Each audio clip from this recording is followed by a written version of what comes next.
कांग्रेस कभी सपने में भी नहीं सोच सकती जो भारतीय जनता पार्टी कर रही है। और साथ ही साथ दुनिया भर में जब खाद और यूरिया के दाम पिछले 3-4 वर्षों में बढ़े, हमने कोई दाम भारत के किसानों पर खाद और यूरिया का नहीं बढ़ने दिया। लाखों करोड़ रुपए की सब्सिडी मोदी सरकार ने दी है।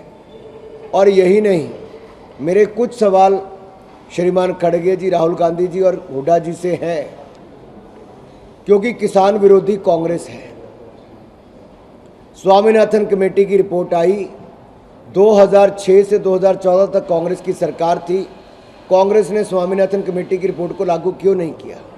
मेरा दूसरा सवाल है कि अगर हुड्डा जी ग्रुप ऑफ चीफ मिनिस्टर्स के अगर अध्यक्ष थे तो उन्होंने स्वामीनाथन कमेटी की रिपोर्ट को लागू कराकर किसानों को उनका हक क्यों नहीं दिलाया।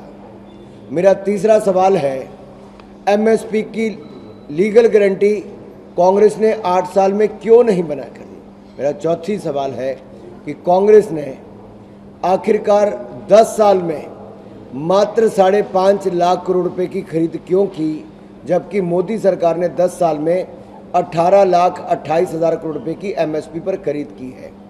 पांचवा, कांग्रेस का बजट 2014 में कृषि का 27,000 करोड़ 25,762 करोड़ था।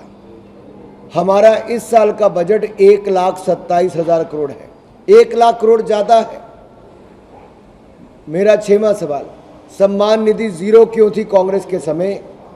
हम हर साल लगभग 66,000 करोड़ रुपए से ज़्यादा किसानों को सम्मान निधि में देते हैं। मेरा 7वां सवाल, कांग्रेस के ज़माने में खाद और यूरिया की कमी क्यों रहती थी। आज हमने खाद और यूरिया की कोई कमी नहीं और खाद और यूरिया के हमने दाम भी नहीं बढ़ने दिए। मेरा 7वां सवाल हुड्डा जी और कांग्रेस से ये है, किसानों की ज़मीन हड़पने का काम कांग्रेस ने क्यों किया था, औने पौने दाम में खरीद क्यों की, और मुआवजा भी मात्र 2 रुपये मिला। किसी किसान को अगर 500 रुपये मिला तो उसको 1000 रुपये में पहले बैंक खाता खुलाने के लिए कई बार चक्कर काटने पड़े।